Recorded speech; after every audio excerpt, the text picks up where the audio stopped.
E vamos abrir a palavra do Senhor no Salmo de número 130. Vamos.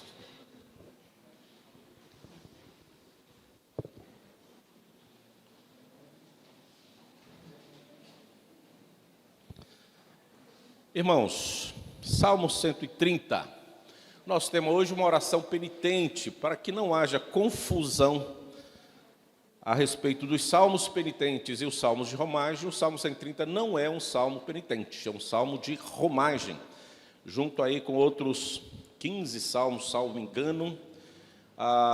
O salmo de romagem começa aí no Salmo 120, quando o salmista clama: na minha angústia, clama ao Senhor e Ele me ouve, e vai encerrar lá no Salmo 134, quando ele diz: bendize ao Senhor, vós todos os servos do Senhor, que assistis na casa do Senhor nas horas da noite, erguei as mãos para o santuário e bendizei ao Senhor, dizendo: te abençoe, Senhor, Criador do céu e da terra. Então você vai encontrar aí 15 salmos de romagem. Que é o salmo de romagem? É o salmo que eles cantavam, entoavam a caminho do templo.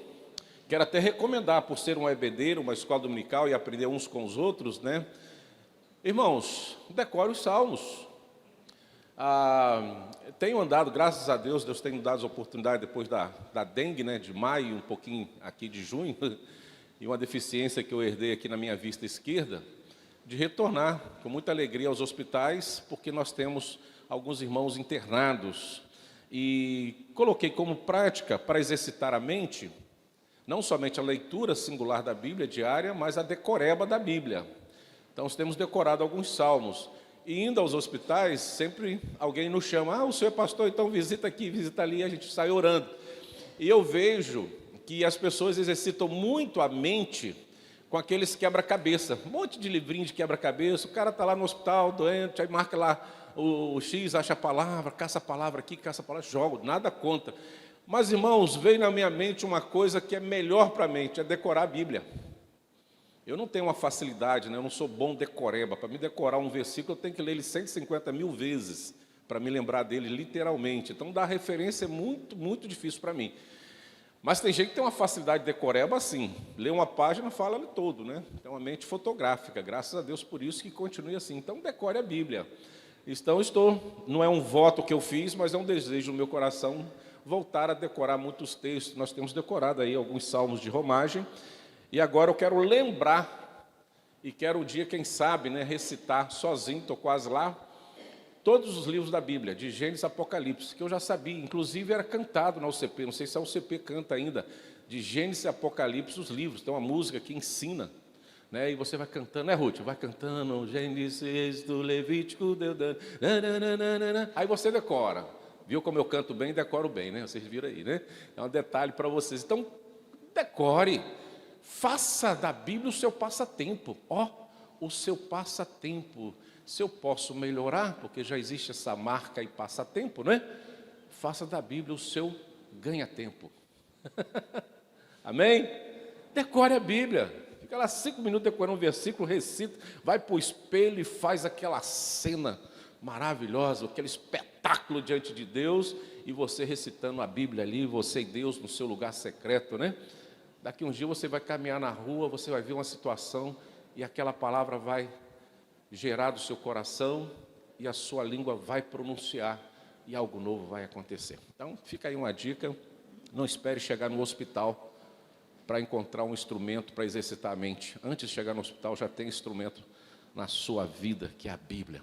Então, o Salmo 130 é um salmo de romagem, né, que vai de 120 ao 134. O Salmo 130, acredite, segundo aí o pastor Augusto Nicodemos, era o salmo preferido, veja bem, preferido, irmãos, simplesmente de Agostinho, né, de Lutero e Calvino.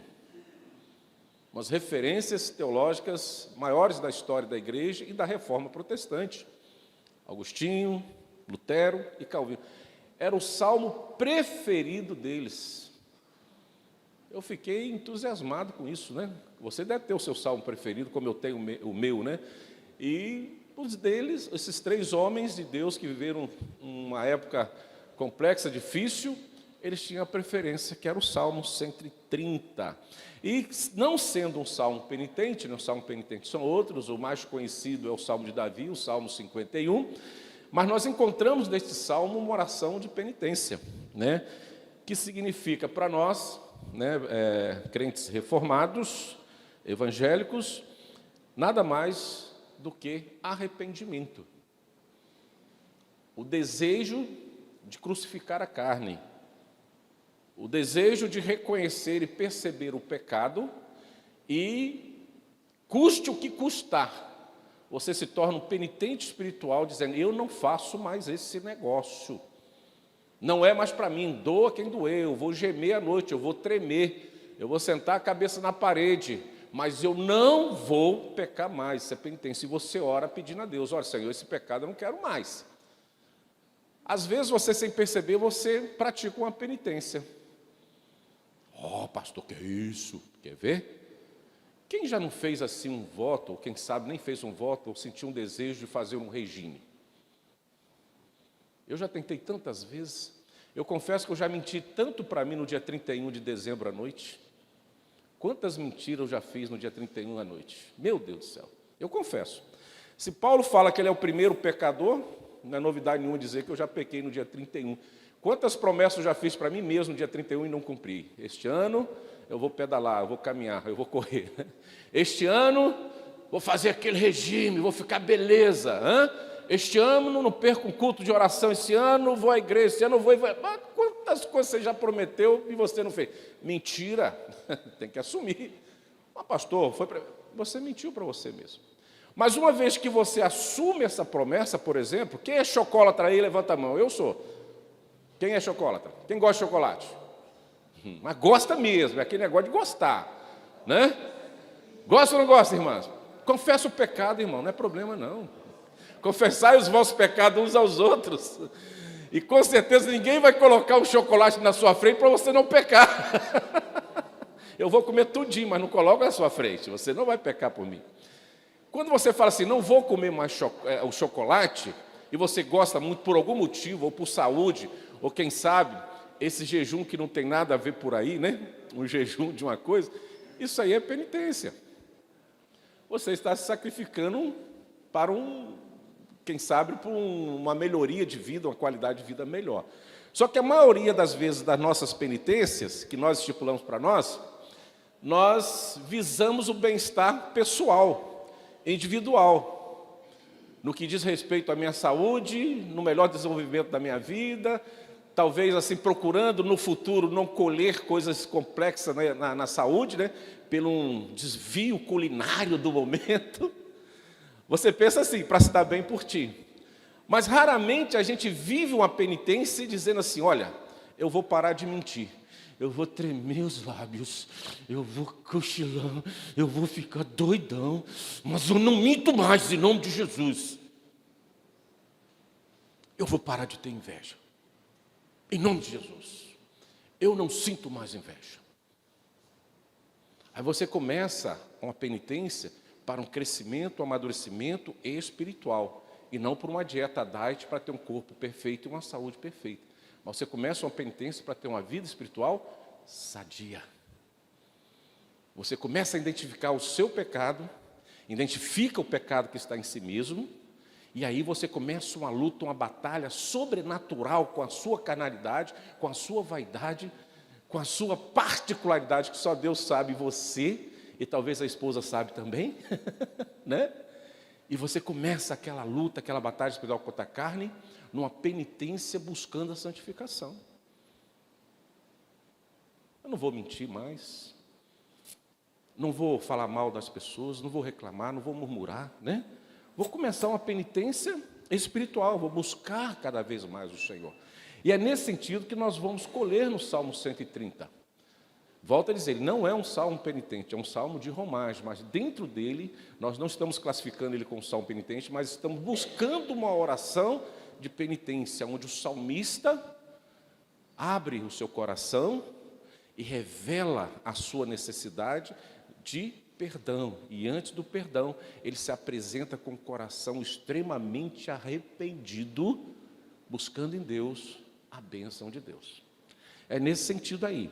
Então, a penitência para nós, uma oração de penitência, exprime uma mudança de atitude ou persuasão, que vem com o objetivo de corrigir algo que está errado na minha vida espiritual.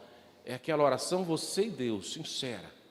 É aquela oração que você busca em Deus, e muitas vezes nesta oração é gerada por você, e creio que pelo Espírito Santo de Deus, muitos caminham no sentido de realizar e praticar o voto. Se você ver a oração de Ana, ela não vai revelar um pecado nem um arrependimento, mas na sua oração, que ela vai buscar em Deus a resposta para o seu drama, para a sua luta, ela joga ali no meio um voto. Se o Senhor me conceder um filho varão, eu devolverei ao Senhor. É um voto. E muitas vezes nas nossas orações, quando você identifica um pecado, você fala: Senhor, me dá força, eu quero vencer esse pecado. E uma vez vencendo esse pecado, eu vou cumprir esse voto. Bom, nós já dissemos e falamos muitas vezes que voto não é pecado. Eclesiastes 5, de 1 a 7 não é. Mas uma vez feito, é necessário cumprir. Não é um exigente, nem um mandamento bíblico que você faça voto para todo e qualquer objetivo. Mas uma vez feito, cumpra o voto. Ok, irmãos? É assim, o voto é muito pessoal, é individual, não é coletivo. Não é coletivo. Eu não posso fazer um voto para você, e você não pode fazer um voto para mim. Mas você pode fazer para si mesmo, e com a graça de Deus, buscar força e cumprir este voto. Então, nós vamos perceber a nossa intenção, que a nossa oração no Salmo 130 se coloca como uma oração penitente. E antes de entrarmos nessa oração penitente do Salmo 130, irmãos, por favor, abra a palavra do Senhor que está em suas mãos, em Romanos 3, 23 e 24. Seus irmãos, o Rafael, socorre aí, Rafael, se puder, coloca aí no quadro, no data show, para ficar bem interessante isso aí. Vamos ver um conceito bem pequeno, simplificado de pecado. Romanos 3, 23 e 24. E você abre a palavra que está nas suas mãos também. Olha o que diz Romanos 3, 23, Paulo escrevendo para a igreja: pois todos e carecem da glória de Deus. Então, a primeira coisa que Paulo define, tem muitos outros textos, nós escolhemos esse aí, que é um texto básico. Todos, o quê? Pecaram. Então, olha para si mesmo e fala assim: eu sou um pecador. Eu sou um pecador. Todos nós pecamos. Versículo 24, o que é que diz? Sendo justificados pela sua a graça de Deus, pela redenção a quem? A Cristo Jesus. Então, pecado, segundo Paulo, é errar o alvo, fazer coisas erradas, à luz das Escrituras. À luz das Escrituras. Logo que se você tiver uma constituição de ação na sua vida e colocar essa constituição a ter efeito nas suas condutas, logo você tem uma possibilidade imensa de não pecar, ou não pecar constantemente na sua obediência à palavra de Deus, porque ela vai te mostrar o caminho para que você não erre o alvo. Vamos lá. Uma vez reconhecendo que todos pecaram, quando nós partimos para uma oração penitente, nós temos que ter primeiro um sentimento de arrependimento. Não adianta você reconhecer o seu pecado, o meu pecado, mas e daí? E o que acontece? Precisa ter uma ação. Você identificou um dano, você identificou um problema. Tem uma questão aí que não está muito legal, à luz das Escrituras, diante de Deus. Opa, eu preciso mudar. Primeiro sentimento que vem, arrependimento. Olha aí para mim, 2 Coríntios 7, versículo 10. 2 Coríntios 7, versículo 10. Pecado, opa, identifiquei. Né? Sinal de alerta, estava tudo verde, agora vem o sinal amarelo. Antes que seja o vermelho, você já identificou e você começa agora a produzir dentro de você o quê? Irmãos, qual foi o momento mais triste da sua vida? Qual foi o momento que mais produziu tristeza na sua vida? Responda para si mesmo. Eu tenho os meus. Creio que você vai pensar em muitas coisas trágicas, né? Coisas que fugiram do controle, perda de entes queridos, enfim, muitas coisas que gerou tristeza e lágrimas. E você chorou. Você ficou sensibilizado, porque foi algo assim, sem precedência na sua vida. Lhe causou um dano, deixou marcas, não é verdade?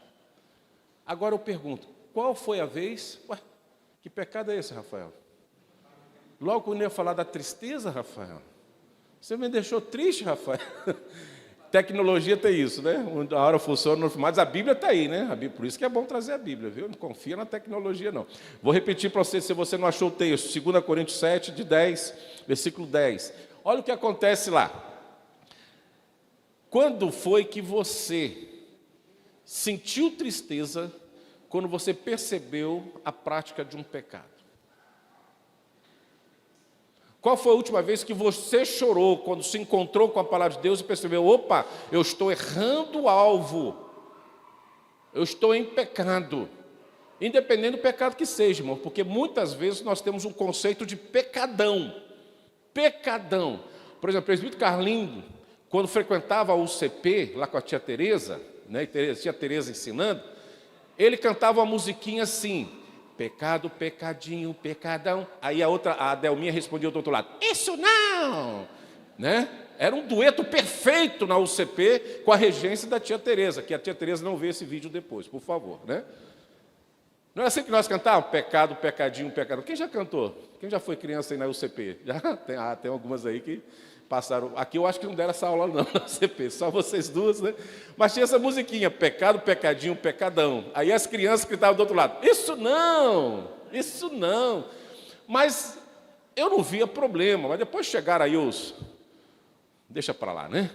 Aí eu falei, gente, nós estamos ensinando coisa errada às crianças, que não existe pecadinho, pecadão, existe pecado. Mas a Bíblia diz, e Jesus ensinou de tantas formas, e diz assim, que se nós falarmos de um jeito que a criança entenda, missão cumprida. Deixa ela crescer para a gente falar assim, pecado é um só.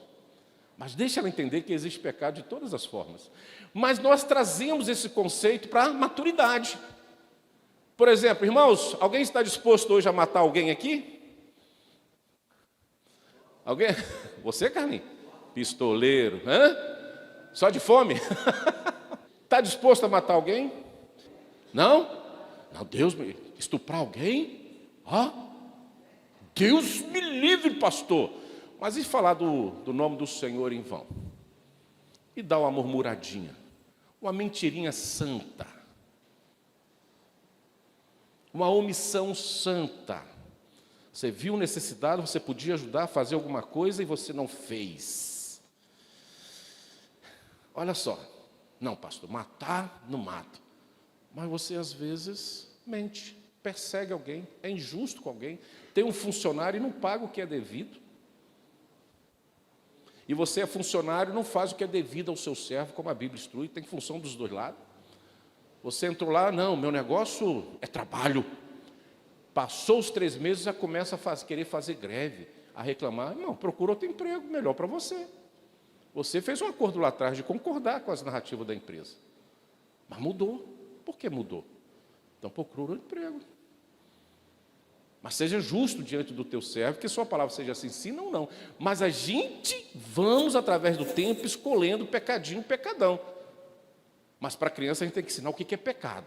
Mas quando nós crescemos, opa, esse pecado jamais vou cometer. Mas e os outros? E os outros? Então, quando nós identificamos, Paulo fala, lá em Romanos 3, que somos pecadores, identificamos esse pecado, primeiro sentimento que precisa estar em nós, tristeza, não está aí, versículo 10? Tristeza, olha aí. Porque a tristeza, segundo Deus, opera o quê? Arrependimento, ou seja, sem tristeza, sem choro, sem lágrima pelo seu pecado, não há arrependimento. Uma vez não havendo arrependimento, você ainda não percebeu o pecado que está no seu coração. Cuidado com isso aí. Mesmo que, ao nosso ver, você possa conceituar um pecado mais grave, um outro menos grave, independente do pecado, você precisa, para que haja arrependimento, precisa haver um sentimento de tristeza, de repulsa. Meu Deus, o que eu fiz? O que aconteceu? Como que eu pude fazer isso? Como que eu pude pensar nisso? Como que eu pude agir dessa forma? Jesus, o que é isso? E vem a tristeza. Está aí Paulo dizendo, porque a tristeza, segundo Deus, opera o que? Arrependimento para a salvação. Então é uma tristeza benigna, não é uma tristeza de desespero, de perdição, de algo que não se recupera mais. Não, não. Uma vez percebendo o pecado, a tristeza é apresentada, o arrependimento vem junto, aí você consegue se alegrar na salvação. O contrário, o versículo diz, arrependimento, a salvação da qual ninguém, o quê? Sem arrepender, verá Deus. Então, a salvação da qual ninguém se arrepende, mas é a tristeza do mundo que opera a morte. Então, irmãos, vamos caminhar nesse sentimento. Uma vez o pecado identificado, tristeza, arrependimento, significa desistir do que fez, se entristecer pelo erro. Pelo erro. Abro aqui um parênteses, né? Uma nota de rodapé. Irmãos, se você chorou por uma situação extremamente trágica na sua vida, e eu coloco aqui a morte de um ente querido, sentiu profunda tristeza pela perda de alguém que você ama, não se compara ao choro de arrependimento por um pecado. Porque chorar por alguém que ama sem arrependimento, você vai chorar duas vezes. Vai chorar porque perdeu na terra e vai chorar porque foi para o inferno sem arrependimento. Você, não estou falando de quem morreu, não. Quem morreu, Deus sabe. Se você chora por alguém que ama, mas não chora pelos seus pecados, o caminho da perdição está largo para você. Está fácil para você. Então, se nós pudéssemos inverter, todo dia na nossa casa teria que ser um dia de tristeza. Um dia que você vai sepultar o seu maior inimigo, o seu pecado. Você chora, lamenta e gera arrependimento para que você tenha vida e salvação em Cristo Jesus. Você vai desistir do que fez. Desistir. E isto vai produzir tristeza. Tá bom? Vamos mais à frente um pouquinho. Gerou o pecado, identificou o pecado. Agora gerou um arrependimento, tristeza, choro, arrependimento. Tá, tudo bem. O que vem aí? A confissão. Uma oração penitente, uma oração que você pede ao Senhor, você identifica o pecado, gera o arrependimento. Agora vem a confissão. Texto que eu separei, Provérbios 26. Já está funcionando aí de novo? Glória a Deus. Provérbios 26, verso 13. Olha o que está dizendo aí. Provérbios 13, 26. 26, 13, foi isso que eu disse, né? 26, 13, perfeito. Vamos ler junto? O que está dizendo aí? O que encobre, vamos lá, Provérbios 26, 13. O que encobre as suas transgressões nunca prosperará, mas o que confessa o quê? Deixa e alcançará misericórdia. Ok? Então, confissão. Você tirou o pecado, você tirou aquela coberta do pecado, você revelou o seu pecado, você direcionou esta verdade aos céus, você identificou, então você não encobriu a sua transgressão. Uma vez essa transgressão encoberta, você não prosperará no sentido de salvação, você não prosperará em sentido de comunhão, de santificação, de desenvolver os seus dons e talentos conforme Deus requer de nós, para a glória de Deus, e que venha proporcionar alegria àqueles que estão diante de você. Então o pecado ele precisa ser desvendado, ou seja, tirar a cobertura que acampa, que esconde aquela transgressão. Então você, quando tira, revela e você prospera em santificação. Você vai evoluindo em santidade diante do Senhor. Essa é a prosperidade. Quando nós identificamos o pecado, arrependemos, confessamos e deixamos. E essa atitude penitente de deixar, de esmurrar o corpo e dizer não peco mais, vai proporcionar a misericórdia de Deus para mim e para você, né? Reconhecer erro diante do ofendido. Reconhecer o erro diante de Deus, que é o principal ofendido pelos nossos pecados. E reconhecer os nossos erros diante daquelas pessoas que erramos. Então, confissão. Então, vamos lá. Pecado, arrependimento, confissão. 3 passos numa oração penitente que nós vamos encontrar no Salmo 130. Vamos chegar lá ainda. Opa, tem mais um processo, tem mais um passo a dar. A conversão.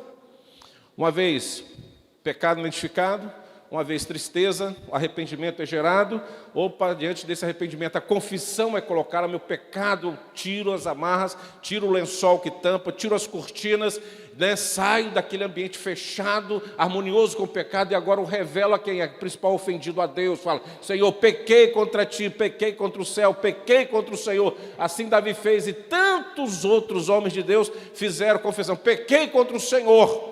Revela, mostra. E essa confissão alcançará misericórdia. Mas vem a conversão. Atos 3, versículo 19. Atos 3, versículo 19.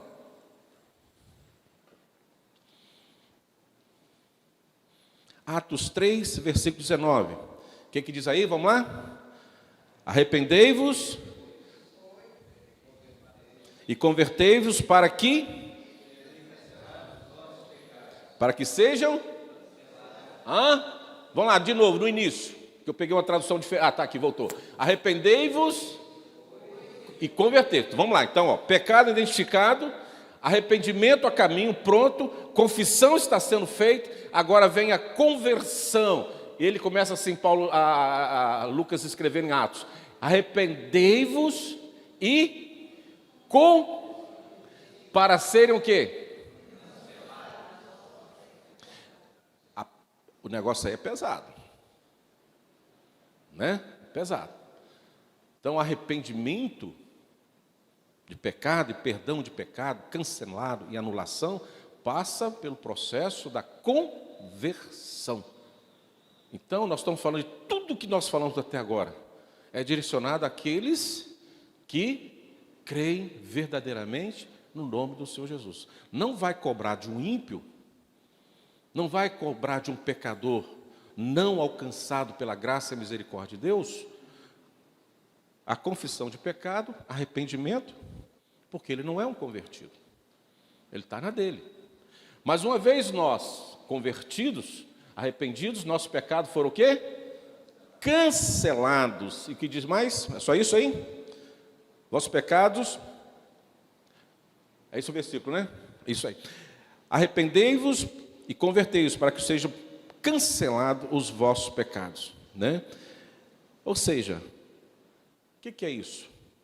A conversão agora, você passa a caminhar a fazer tudo diferente, contrário a até então o momento da conversão. Já ouviram falar nascer de novo? Já ouviram falar em sepultar o velho homem? Já ouviram isso? É isso aí, conversão. Opa, até aqui estava tudo errado. Daqui para frente, tudo será diferente. Vou fazer completamente diferente do que eu fiz até agora. Porque primeiro identifiquei o pecado. Segundo, na minha oração, demonstrei arrependimento. Confessei os pecados. Agora eu posso dizer que estou convertido. Eu tenho conversão. E os meus pecados foram o quê?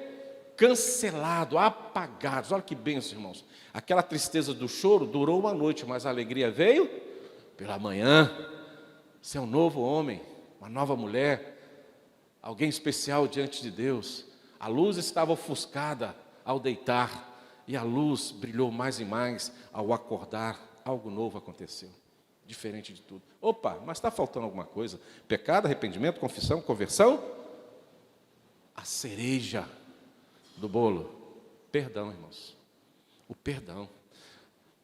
Se nós parássemos somente na conversão, nós teríamos dificuldade para caminhar mais à frente. Porque o pecado, eu identifiquei. O arrependimento veio, a tristeza apareceu, a confissão foi apresentada diante de Deus. Opa, posso dizer que eu estou convertido agora. Meus pecados foram cancelados diante de Deus pela graça e a misericórdia, pelo sacrifício do Senhor Jesus na cruz. O centro da nossa conversão, que é Cristo, não há outro, não há outra forma. Vem o perdão. O perdão. O perdão precisa acontecer. E o perdão agora vem daquele que verdadeiramente pode perdoar. Isaías 43, 25. São alguns textos que nós separamos para montar esse ponto a ponto para entrarmos no Salmo 130, que vai ser mais rápido, mas é interessante entender isso. Isaías 43, 25. E eu mesmo, quem está falando é Deus, sou o quê? Apago as tuas. Qual o sentimento que ele tem quando apaga as nossas transgressões? Qual o sentimento? De amor. Mas amor a quem?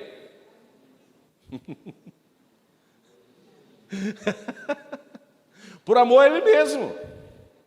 A ele. E ele não nega esse amor. E por amor a ele mesmo, porque ele é amor, Deus é amor. Então não pode ser por outro sentimento.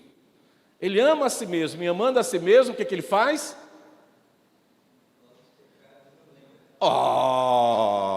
Dos seus pecados, eu não lembro mais. Perdão. Quem ama ele, levanta a mão. Ixi, agora pegadinha do pastor, hein? Ninguém ama aqui não? Dias dos namorados, como é que foi aí? Nos dias da mãe, do papai? Não, papai vai chegar ainda, né? Calma aí, homens, está chegando. Mês que vem, agosto. Dia nosso, né? Já estou fazendo propaganda, viu? Dia dos pais. E aí? Vai vir dia das crianças também. É dia para todo mundo, né? Graças a Deus. Quem ama aí, irmãos? Que bênção. Você já esqueceu todos os problemas que a pessoa que você ama, e você ama a si mesmo e ama a pessoa, você já esqueceu tudo? Você nunca colocou isso na mesa na hora do almoço? Nem na hora de deitar? Você esqueceu mesmo? Você apagou. Porque Deus é amor. E o seu amor, quando identifica que o teu servo, o teu filho, identificou o pecado, o seu erro, né? Que se apresentou diante dele em arrependimento, com tristeza profunda no coração, e está desistindo daquele erro. Quando ele chega confessando o seu pecado, e dizendo, eu não quero mais, está aqui, é esse o meu pecado diante do Pai. E aí vem a conversão, arrependido, né? E os pecados foram apagados. Aí vem o texto dizendo, eu mesmo sou o que apago as tuas transgressões por amor de mim, porque Ele é amor. E os teus pecados, não me lembro mais. Deus é amor, irmãos.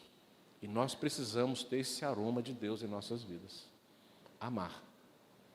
Amar para que nós possamos caminhar com as pessoas que estão ao nosso lado.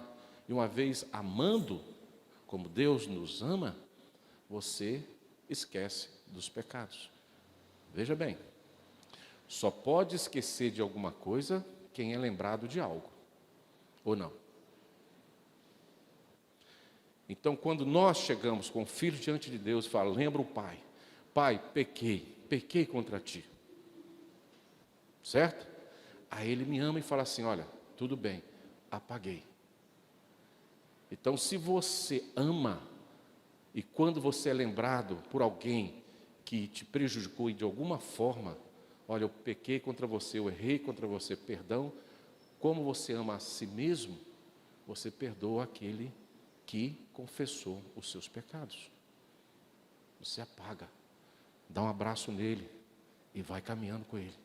Aquele pecado, aquele erro, não mais vai prejudicar o seu relacionamento com o próximo. É assim que Deus atua conosco. E fala, apaguei. Lança lá na profundeza. Deixa lá. Nunca mais é revelado aos seus olhos. Olha que coisa bonita. Na oração penitente, a gente alcança isso. Você identifica o pecado, arrependimento, confissão, conversão, e alcança do Senhor o perdão supremo. Não há corte superior para você recorrer, porque essa corte é suficiente. Ele fala, apaguei, estão apagados e não me lembro mais. Deus não tem amnésia não, tá, irmãos? É um desejo dele, pessoal dele. Uma vez que você confessou, se arrependeu, se converteu, ele não lembra mais do seu pecado. Não tem mais atrito entre você e Deus. Acabou. O caminho está preparado e aberto. Amém? Então vamos lá no Salmo 130 para a gente identificar isso rapidamente. Olha só. O Salmo 130 diz assim: das profundezas clamo a ti, Senhor. Então ele está numa situação extrema da sua vida. Lembrando que nós não temos o autor do Salmo e nós não temos a data do Salmo. Não temos. Ninguém conseguiu ainda identificar nem o autor e nem a data. Ele é classificado como Salmo de romagem. Então ele diz assim: das profundezas clamo a ti, Senhor. Essa profundeza também o salmista não revela. Que tipo de profundeza, que tipo de dificuldade, que tipo de pecado. Diferente lá de Davi no Salmo 51, ele revela, ele fala, mas ele está orando. Então ele pede: Senhor, escuta, Senhor, a minha voz. Estejam alertos os teus ouvidos às minhas súplicas. Direciona isso a Deus, né? Escuta, né? A minha voz está aqui. Lembra lá aquele processo da confissão, né? De declarar ao Senhor da tristeza. Essa profundeza pode ser também colocado como lugar que o seu coração está chorando, está lacrimejando, está sofrendo demais e buscando em Deus um perdão, né, dos seus pecados. E ele começa no versículo 3: se observar, Senhor, a iniquidade, quem, Senhor, subsistirá? Se Deus de fato considerar as nossas faltas, os nossos pecados, quem conseguirá resistir a esse Deus? Ninguém. Estamos perdidos, irmãos. Creia nisso, tá? Se nós não recorrermos ao Senhor o perdão, nós estamos perdidos. Quem substituirá diante do Senhor sem arrependimento no coração? Ninguém. Só vai resistir e ser preservado diante do Senhor aqueles que se apresentam em arrependimento diante dele, confessam seus pecados e fogem dessa vida pecaminosa. Esses existirão. Quem não assim se comporta, não subsistirá. O salmista tem essa consciência. Ele está na profundeza, está no pecado, está numa situação difícil. E ele fala: se Deus não olhar para mim, estou perdido, eu preciso chamar a atenção de Deus. Ele está orando. E o versículo 4 ele explica isso. Contigo, porém, está o quê? O perdão, para que te temam. Opa! Esse temor é um temor de honra, de respeito, de reconhecimento. Que não há ninguém fora de Deus que possa alcançá-lo com graça, misericórdia e perdoá-lo, aonde ele pode ter agora expectativa de vida e vida eterna, vida em abundância com Cristo.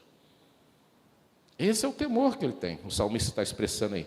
Contigo, porém, está o perdão, e a chave da libertação dos pecados, né, está no perdão de Deus, aquilo que Isaías diz. Por amor a si mesmo, ele esquece, não se lembra mais dos nossos pecados. Versículo 5, aí vem, depois dessa oração: contigo, porém, está o perdão, para que tema. Versículo 5, aguardo o Senhor, a minha alma o aguarda, eu espero na sua palavra, estou aguardando Ele. A minha alma anseia pelo Senhor mais do que os guardas pelo romper da manhã, mais do que os guarda pelo romper da manhã. Espere, Israel, no Senhor, pois no Senhor há misericórdia, nele copiosa redenção.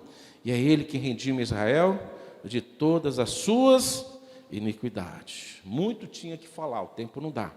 Mas vamos olhar o versículo 1 e 2. Das profundezas clamo a ti, Senhor. Escuta, Senhor, a minha voz. Estejam alertos os teus ouvidos, as minhas súplicas. O salmista começa com apelo para Deus atender sua oração. Atende, Senhor, das profundezas. Você, se quiser pegar carona lá naquele peixe grande com Jonas, vai lá, da profundeza, está lá no fundo. Literalmente, né? Mas não é nesse sentido que o salmista está dizendo. Embora Jonas estava na profundeza da desobediência, era um pecado, era desobediência a Deus. Então ele foi para as profundezas, literalmente. Não tinha outro caminho também para seguir, que ele escolheu fugir de Deus pelo mar, né? Deus, Senhor do céu e da terra. Ali Jonas inverte e fala: Deus, Senhor do mar e da terra. Olha lá o texto. Geralmente eu falo assim: Deus da terra e do mar. Jonas falou: não, meu Deus é o Deus do mar, que ele estava no mar, e também da terra. Ele está em todo lugar, não importa. Coisa interessante, né? Ele está ali. Então ele está clamando: a minha voz esteja alerta aos teus ouvidos. Então, enquanto a Bíblia frequentemente fala de Deus, ouvir as orações dos fiéis, ela não oferece a mesma garantia, como nós já falamos, aos rebeldes. Quem clama a Deus entende a soberania de Deus e tem esse Deus como Senhor e Salvador de sua vida. São aqueles que estão arrependidos dos seus pecados, convertidos. A estes, as suas orações serão o quê? Ouvidas e atendidas. Aos rebeldes, não. Pelo contrário, o pecado levanta uma barreira entre o homem e também a Deus. Se você for lá em Isaías 59, de 1 a 2, você vai ver isso. Então, o autor desse hino continua abordando especificamente o problema dessa barreira. Só isso. Então, ele começa dizendo, das profundezas clamo a ti, Senhor, ou seja, há uma barreira entre eu e Deus. Escuta, Senhor, a minha oração, esteja alerta os teus ouvidos, as minhas súplicas, estou em pecado. Eu preciso do Senhor, dependo do Senhor. E aí ele continua falando isso e abordando, e o versículo 3 diz, se observares, Senhor, a iniquidade, quem, Senhor, subsistirá a pergunta? Então é um fato fundamental nas Escrituras, é a indignidade de todos nós diante de Deus. Somos indignos diante de Deus.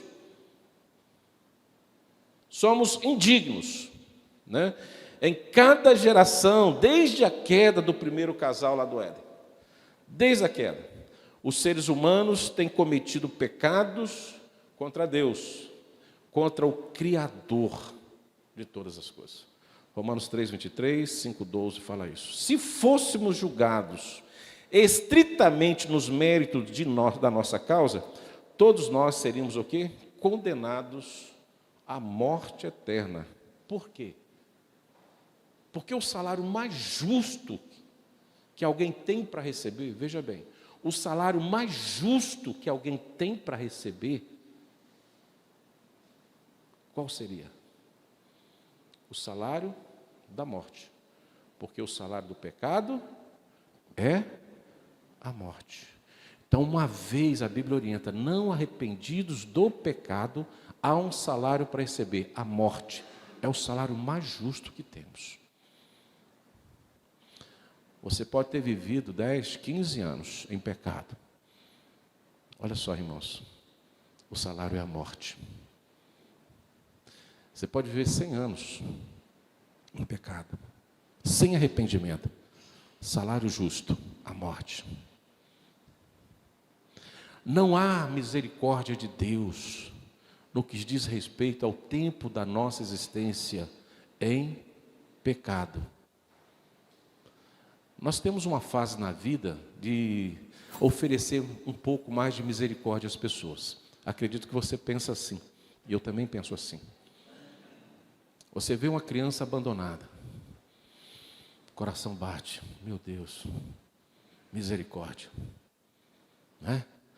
Você vê um idoso em situação de rua, viveu já tantos anos, abandonado para a família, jogado no asilo, né? Está lá. Ainda quando tem um privilégio de ter uma casa de repouso, um asilo, né? Mas às vezes é na rua mesmo, abandonado. Aí você fala assim, Senhor, misericórdia, né? Mas quando você está no interregno de uma pessoa saudável, vamos botar aí de 18 a 60 anos, vai trabalhar, vagabundo, fazendo o que aí? Eu na sua idade já estava produzindo. Você não está muito tendencioso a ter misericórdia de ninguém, você está julgando e condenando ao salário que você determinar para ela. Mas quando você olha para Deus, Deus não tem essa visão de misericórdia, independente da nossa existência. Se você ainda é muito jovem, não arrependeu, salário justo para você, a morte. Se você é muito idoso e sofre aí com as doenças da vida, está no leito de um hospital, entubado, seja lá do jeito que for, por mais grave que seja, mas não se arrependeu do seu pecado, o salário é o mesmo, a morte. Salário justo. Independente do seu tempo. Se Deus, irmãos, olhasse para os pecados do homem, nenhum de nós permaneceria. Nenhum de nós. Volto a repetir, se Deus olhasse para os pecados do homem, nenhum de nós permaneceria. O salmista continua agora dizendo, irmão, com outro ensinamento essencial da mensagem bíblica, a graça de Deus. Ele está numa oração penitente, confessando os seus pecados, reconhecendo a sua fraqueza, pedindo ao Senhor solução, esmurrando a carne, Algo está levando a uma profundeza, a uma tristeza, ao choro, à lágrima, mas está gerando arrependimento, está voltando, está fazendo com que ele volte à presença de Deus. E voltando à presença de Deus, ele está buscando a bênção do Senhor, o perdão do Senhor. Aí ele fala o versículo 4, essa joia para nós. Contigo, porém, está... irmãos? Contigo, porém, está... Para quê? O tema. Deus oferece perdão a quem? Já falamos. Aos arrependidos que buscam o favor de Deus. Só isso. O salmista pede pela nação de Israel. Tinha outros textos que eu queria apresentar no início, mas o tempo é curto. Você vai ver várias vezes homens de Deus pedindo perdão pelo seu povo. Começa lá com Moisés e vai a história do povo todo, os profetas reconhecendo o povo em pecado e pedindo perdão, porque eles sabem que sem o perdão de Deus o povo seria destruído, iria ser consumido pela ira de Deus, porque precisava do arrependimento. Então o salmista pede pela nação de Israel, mas a mensagem mais ampla das Escrituras trata e é demonstrada para nós, para todos nós, que é a misericórdia de Deus para com o seu povo. Então a clemência divina aí se encarnou na pessoa de Jesus Cristo, que é revelada a nós como o único caminho ao Pai. O próprio Cristo fala isso: eu sou o caminho, a verdade e a vida. Ninguém senão por mim. Então essa misericórdia, essa graça é revelada e centrada na pessoa de Cristo, por amor ao Pai, o amor a si mesmo, o amor ao Filho. Ninguém vai ao Pai senão através de Jesus. Tem isso aí. Então ele revelou o amor de Deus para todos, não porque nós merecemos, acredite nisso, mas porque simplesmente ele é misericordioso. Abre para mim Tito 3, 4 a 5. Depois nós vamos já encerrando aqui. Tito 3, 4 a 5. Certo? Quando, porém, se manifestou a benignidade de Deus, nosso Salvador, e o seu amor para com todos, não por obras de justiças praticadas por nós, mas segundo o que, igreja? Sua misericórdia. Ele o quê? Nos salvou mediante o lavar regenerador e renovador do Espírito Santo de Deus. Então ele revelou o amor de Deus para todos, não porque nós merecemos, irmãos, mas porque ele é misericordioso.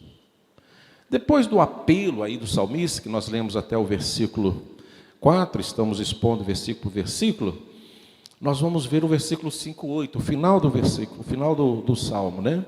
Então, depois do apelo, dessa oração, desse reconhecimento de pecado, da tristeza do pecado, enfim, do arrependimento, da dependência de Deus, rogando a misericórdia de Deus, se a misericórdia de Deus ele estaria perdido, né? Então, depois desse apelo, dessa oração, o salmista se mostra paciente, esperando o que agora? A resposta do Senhor. Nós vamos ver isso aí no versículo 5 e 8 do Salmo 130. Vamos lá? Versículo 5 e 8 do Salmo 130. Aguardo o Senhor, a minha alma. Vamos lá, igreja, todos juntos? Aguardo o Senhor, a minha alma o aguarda. Eu espero na sua palavra. A minha alma anseia pelo Senhor, mais do que os guardas pelo romper, mais do que os guardas pelo romper da manhã. Espere, Israel, no Senhor, pois no Senhor há o quê? Nele, redenção. E o último versículo, é Ele que, de todas, então está em Deus, está em Deus. Então o autor usa a figura aí, irmãos, interessante, de guardas esperando chegar à luz do dia. Você já viu vários sermãos colocando aí, né, o significado dessa espera dos guardas para a luz do amanhã. E hoje eu trago mais um, se você já não ouviu. O que era o trabalho dos guardas? Vigiar durante a noite, né? E vigiando durante a noite vai incluir momentos de nervosismo, de apreensão, de preocupação, com os perigos assim invisíveis da noite. E claro, o risco de serem surpreendidos sorrateiramente pelos invasores. Não é isso? Quem trabalha à noite sabe do seu drama aí. Então esse é o trabalho do vigia, esse é o contexto que o que o salmista traz nesse momento aí. E ele diz mais, que alívio que ele tem quando chega o novo dia, a luz chegou. Dessa maneira o salmista desejava, irmãos, aí que eu falo, se você nunca ouviu dessa forma, eu quero falar para você. É nesse sentido, esse alívio que o salmista traz, é que ele desejava ansiosamente a chegada do perdão de Deus. Então ele usa a figura do guarda com todos os seus perigos, com todas as suas dificuldades para exercer ali o seu serviço, mas ele traz isso para uma questão espiritual. Ele está falando isso.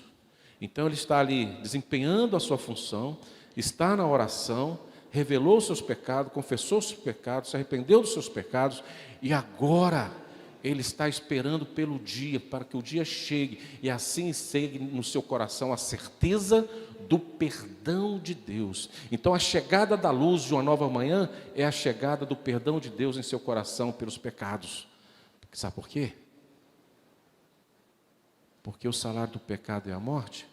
Então o pecado é o inimigo sorrateiro, muitas vezes invisível, muitas vezes quase imperceptível, que tem uma formalidade de agir em nossas fraquezas. Ele jamais vai te atingir aonde você é forte. Ele atinge nas suas fraquezas.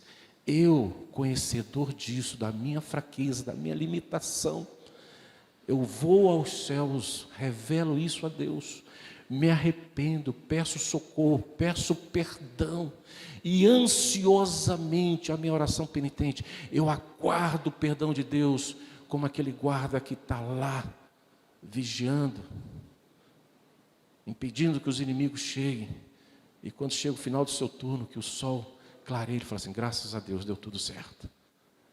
Essa é a vontade do salmista, é a minha vontade, e precisa ser a sua vontade, irmãos.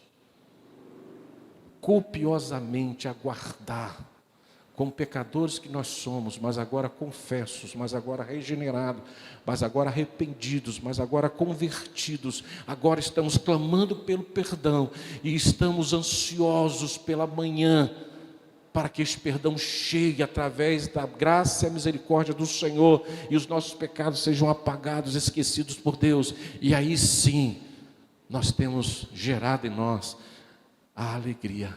A tristeza não pertence mais, não está mais, mas a alegria agora está em nosso coração, pelo alívio de saber que o salário do pecado, que é a morte, não mais será pago na minha existência. Olha que bênção. Deus traria a eles imenso alívio pelo perdão, à nação de Israel, e também pode trazer perdão ao seu coração. Então o perigo teria passado e a sua comunhão com o Senhor seria restaurada. É isso que eu desejo para esta igreja, irmãos. Que um novo sol possa brilhar em nossos corações, que a comunhão plena com Deus possa existir e possamos viver dignamente diante do Senhor, certo de que Ele nos alcançou com toda sorte de bênçãos, com a sua misericórdia, com o perdão dos nossos pecados. Eu sei, irmãos, que nós passamos momentos difíceis, mas o salmista confiou em Deus, um Deus que mostra misericórdia, um Deus que tem ampla redenção por mim e por você.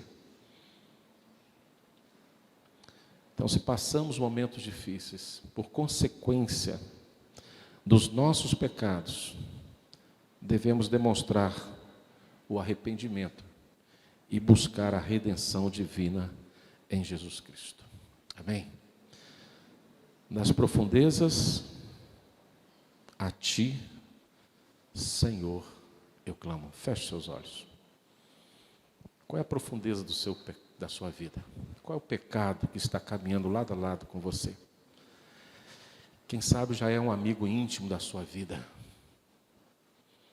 O amigo íntimo que tem proporcionado, sim, em momentos carnais, terrenos, prazeres indiscutíveis. O pecado gera prazer, sim. Muito prazer. Não é à toa que encontramos uma palavra que diz que a carne é fraca, né? Ela se rende ao pecado muitas vezes.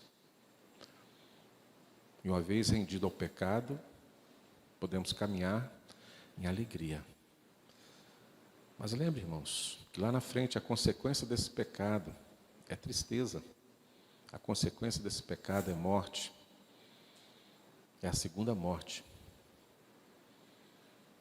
Então, em nome do Senhor Jesus, se neste momento o Espírito Santo do Senhor revela ao seu coração algum pecado que está provocando, assim, consequência à sua existência, que tem te afastado de Deus, esse é o momento para você orar, independente da profundeza que você se encontra. Deus, escuta isso, igreja. Deus, como Criador de todas as coisas, está em todos os lugares. Se eu posso ilustrar, e se você me permite ilustrar, não importa a profundeza que você se encontra por a prática de um pecado, Deus tem corda suficiente para ir até o teu encontro, te encontrar e te resgatar, tirar você dessa profundeza.